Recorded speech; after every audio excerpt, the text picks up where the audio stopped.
Hello,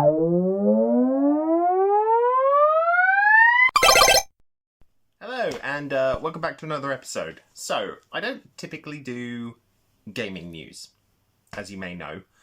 I normally just kind of sit here and talk about games that I own or would like to own, or my memories of different games, that sort of stuff. But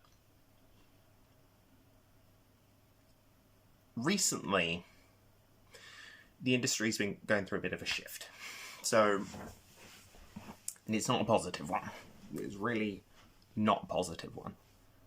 Which is a shame, because we all like gaming. We all like playing games, regardless of whether or not we're playing them on our phones or playing them on a console or PC or VR or anything. Everybody plays games nowadays. Even people who don't think about it, they do. So, to that end, I was recently watching Yong Yi. You don't know who he is. He's a YouTuber who kind of talks a lot more than I do about video game news, things that are impacting the industry, games coming out that are then ridiculed, blah, blah, blah. Typical kind of... He's kind of a typical channel for that kind of typical news. Mostly just looking at kind of regaling us with facts and articles and whatnot, which I'll not be doing here. There will be the odd fact. But recently, as in the last 14 months, we're now in March 2024, and in the last 14 months, the games industry has seen nearly 20,000 layoffs. It's currently sitting about 18,000, which is ridiculous. It's completely insane. Last year was 10,500, roughly. This year already is 7,800 people laid off. Already. Which is insane. And a big part of that, a huge part of that, is kind of the state of the AAA games industry. So, if you don't know what a AAA game is, it's basically your equivalent of a blockbuster. It's a blockbuster movie. It's one of those big titles that comes out, and it's all exciting, and everybody's really geared up to play it and watch it and blah, blah, blah. And the simple fact of the matter is, the cost of AAA gaming has ballooned. And it's been ballooning for about 14 years, if not 20. It's been ballooning kind of since the inception of the Xbox 360, when HD gaming kind of popped up, and this drive to push graphics further and further and further and further kind of dominated the industry. That'd been there before. So we had, in the 90s, you had the Bit Wars, which was basically, the Sega Saturn is a 32-bit console.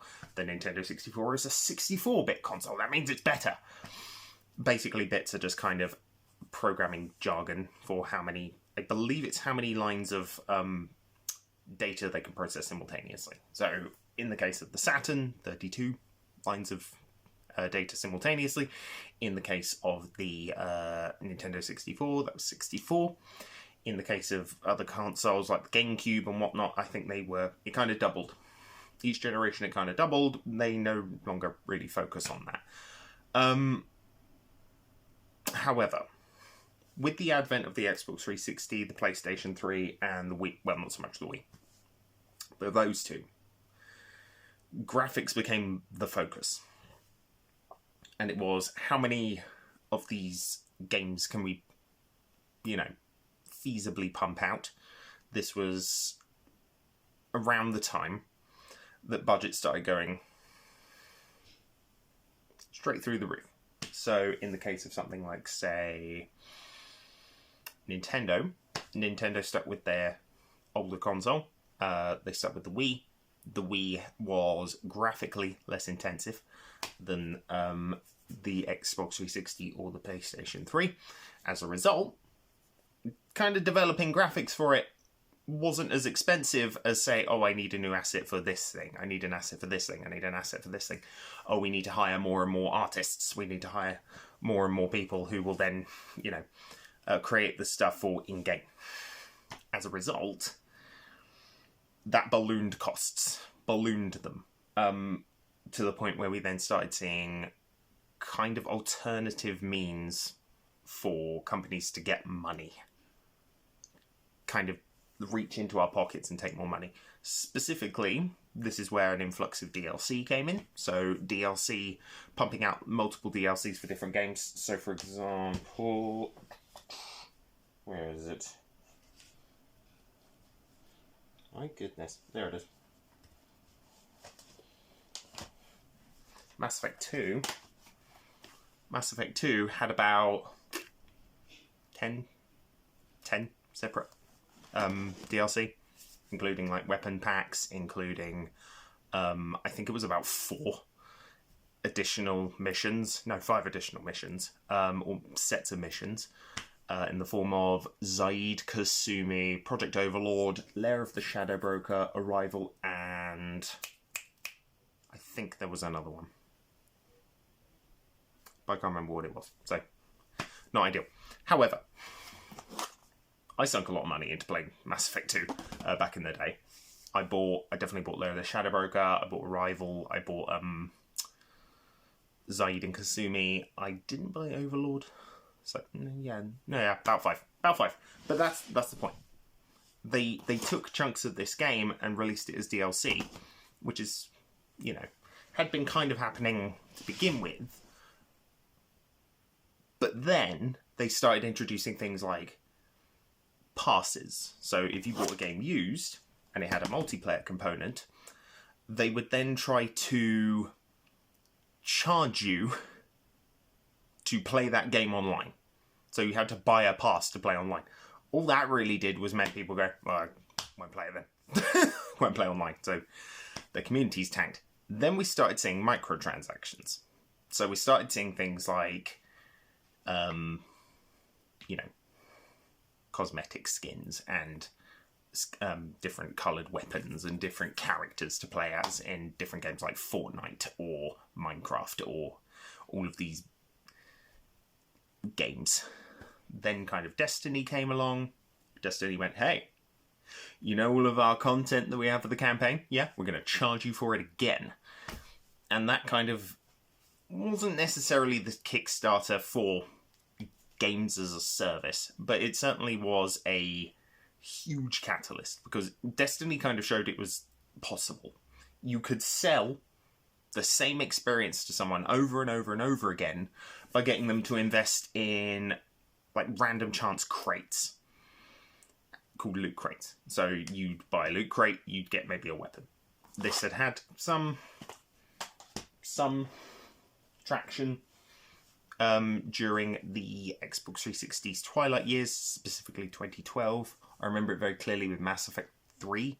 So Mass Effect 3 had a multiplayer, and you could buy these different crate things.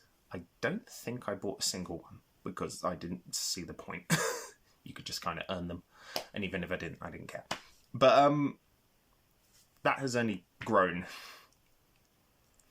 to the point where this year we have seen 2. Yeah. 2. We've seen 2. Yeah, 2. We've seen 2 explode. So we've watched Skull and Bones die because now the market is saturated with these games as a service. So games as a service demand your constant time, they demand your constant money, and quite frankly, they are grindy, repetitive, and overall a colossal detriment to gaming as a whole. They just are, blanketly. And I know that's an objective opinion, but sometimes it feels like fact. They are just not good for the games industry as a whole.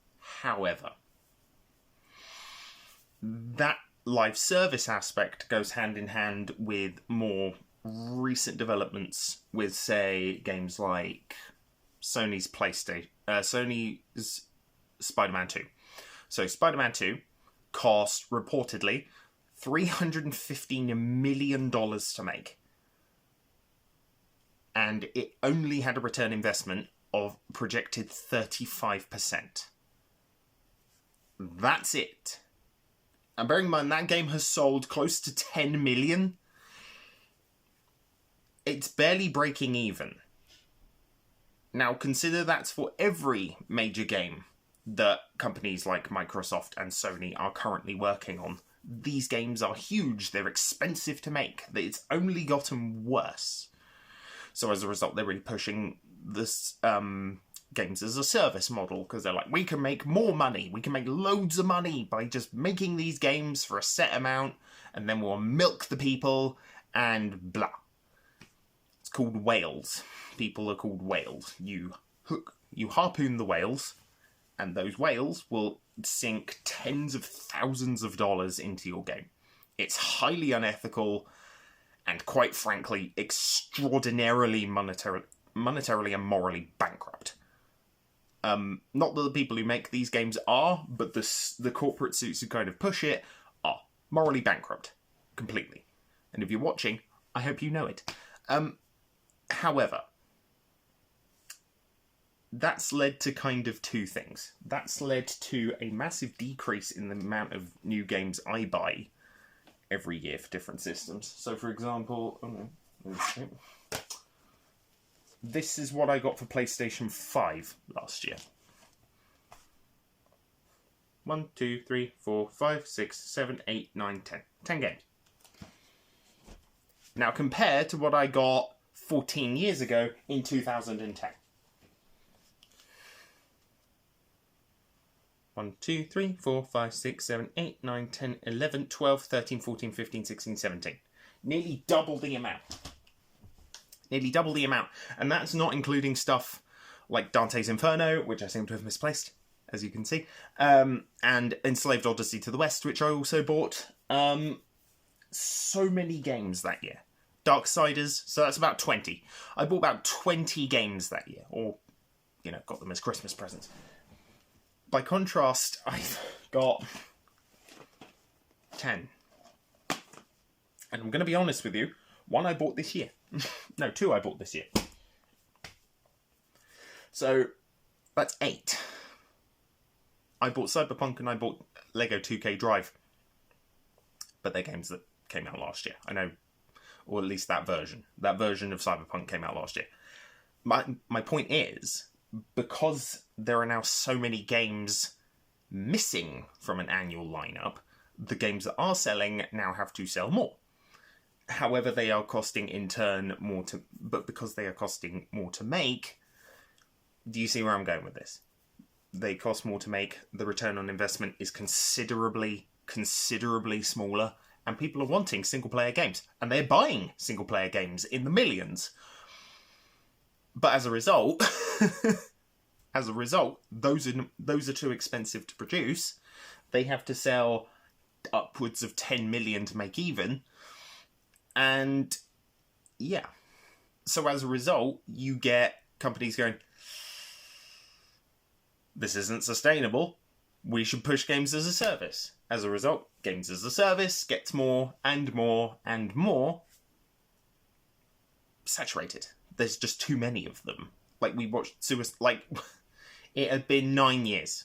9 years since Rocksteady released a game, and whilst I don't like Arkham Knight, it's better than Suicide Squad by a good damn margin. Suicide Squad is a painful, miserable experience that has a terrible story, awful gameplay, really over-the-top animations in regards to, hey, look at my new gun, says Captain Boomerang, a guy known for just using fucking boomerangs. It's just awful. It's terrible. And unlike, say, games like, I don't know, GTA 6 comes out this year. It's probably going to sell bucket loads. That's been in development for, better part of a decade?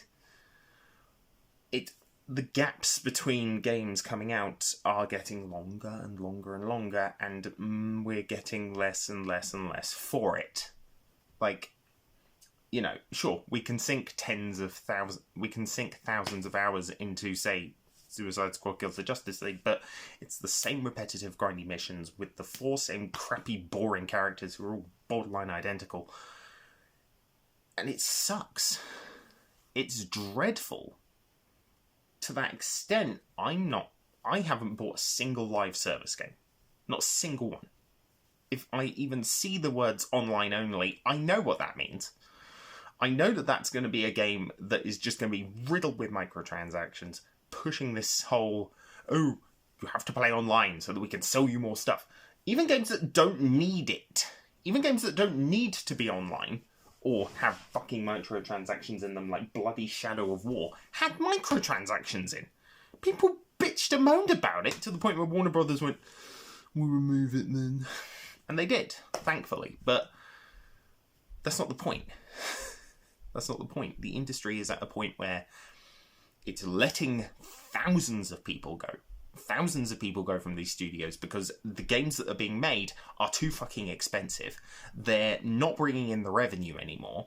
The supposed saviour of this in the form of games as a service isn't making any, or is so bloody saturated that making more games for it is ultimately redundant because people don't move on from the stuff they've invested the most time in. I mean, if Bungie decided it would be a good idea to do Destiny 3 and you carry over a bunch of your progress from Destiny 2, then that will sell. But that's only because Destiny 2 has been around for the better part of a decade, pumping out, the same crap, and kind of getting worse as it goes. Bungie aren't what they were. This is, long past the days where we got Halo 3 ODST. Long past the days. Now they're just churning out garbage in the form of, like, the latter Destiny expansions, from what I'm given to understand. A couple of my friends have played it, and they said it's not good. And fine, power to them. If they want to play Destiny, then by all means. If you want to play games as a service, by all means. But that market is so saturated now that now games are like, what can we sink money into that people are going to buy? However, it costs so much to make games that they're unwilling to do that. So as a result, I mean, look at Sony this year. Sony have no first-party title exclusives at all. No new Ratchet and Clank, no new God of War, no anything. You know, what do Microsoft have? What have they had in the last 10 years? They gone, oh, we did Halo Infinite 3 years ago. Okay, and it sucked. It was the single worst Halo game. Congratulations. We had Halo 5. Also, the second worst Halo game. Congratulations. About the only decent thing I've played from Microsoft in the last, 10, 11 years was Gears of War 5. That was it. And, I've gotten rid of 2 Xbox Ones because I just hate it so much. But Sony aren't much better.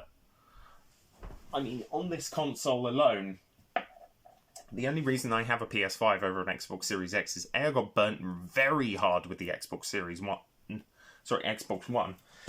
And, I wanted to play Ratchet and Clank. That's it. That is the only game on here that I have that's an exclusive. That's not a good thing. That's very, very bad. That's extraordinarily bad. But that, unfortunately, is the thing we're just going to kind of have to live with until we get, less of a focus on graphical and technological push, less of a focus on games as a service, and in a way, the games industry is in freefall.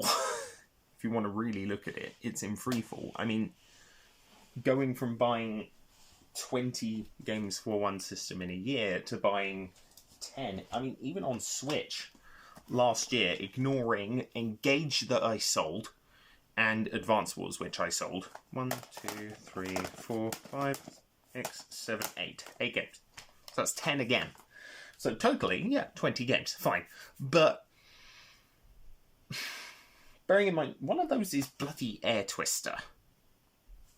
I only got Air Twister because it looked weird. And it's Yuji. And it's, the guy behind Shenmue. What's his name? Yu Suzuki. That's the only reason I got it. But that's my point. Where 10 years ago, or 14 years ago, I'd have bought 20 games for one system, no problem, and I still would have been looking at others. That's not the same with PlayStation. There's nothing on it. Or Switch. There's loads of stuff on Switch. But again, Nintendo are going down the line of, oh, here's a game that's free to play and you have to do it via Nintendo Online and you can't access you can't just buy GoldenEye or you can't just buy Banjo-Kazooie or whatever crap they've added to the N64 service, which isn't good. Like, just give us both. Give us the old Virtual Console, give us that as well. If people want to pay for online and get that as a plus, great. If people just want to buy the fucking games, let them. Otherwise, what's the point? It sucks. And my heart really goes out to all those people in the games industry who have lost their jobs. I know what you're going through. Trust me. So, yeah. I think something needs to happen that needs a big old shake-up. Now, I'm not the person to propose what that could be. I'm not a media analyst. I'm not a business analyst. I have a good understanding of the games industry and why all these different things are happening, but I couldn't tell you a solution. All I know is it needs to be more of a focus on the games and less as a focus on the money making, and less on the graphical push. Because I think we're kind of at a point where you don't need to anymore. Like, I know it's been said before, but games kind of stopped massive graphical leaps about 11 years ago, shockingly, when the PS4 came out. There's not much difference between, say, Robocop Rogue City and, say, Terminator Resistance, which launched literally, like, on the generation before. Even Ratchet and Clank, that's so stylized you could have released it on the PS4 without any problems. So, yeah, I mean, Sony's home console didn't sell as well as they thought it would. It was missing, I think it was like, what was it supposed to sell? 25 million last year. It sold 21. So that's not good for them. The PS5 only sold 21 million as far as they were concerned. And bearing in mind that console's whole issues with the pandemic, that the Switch just kind of went, sailed straight through. Yeah, I mean, I find myself not looking forward to a whole lot this year. I have bought 1 or 2 games. I am looking forward to Unicorn Overlord, which arrives hopefully soon. That'd be nice. But in general, no, not really. There aren't many games I'm really keeping my eye out for, especially for PlayStation 5. There's nothing. Most I bought this year was this, and it's great, and I love it. But that came out last year. Yeah. So I think that's kind of the problem we're facing as an industry, as gamers. We're looking at a industry that is exploding on the inside. It's releasing all these big critically acclaimed games and it's still blowing up. And even when I think it was Larian tried to talk about it at the games, a recent Game Awards show, they were shot down. They were told to get off the stage because talking about that is bad and looks bad for the corpse. Screw the corpse. Screw the corporations. Screw, men in suits who don't know how fucking games should run. Where it's less about fun and more about money. Screw you guys, and I hope you're watching. Anyway, that's me for another week. I believe next week I'm going to just kind of talk about some games that I really wouldn't mind seeing new. Yeah. We're gonna talk about game series I'd like to see get new installments, and I've already got some games ready to go, but I'm not going to show you what those are yet. So, that's me for another week, guys, and I will see you later.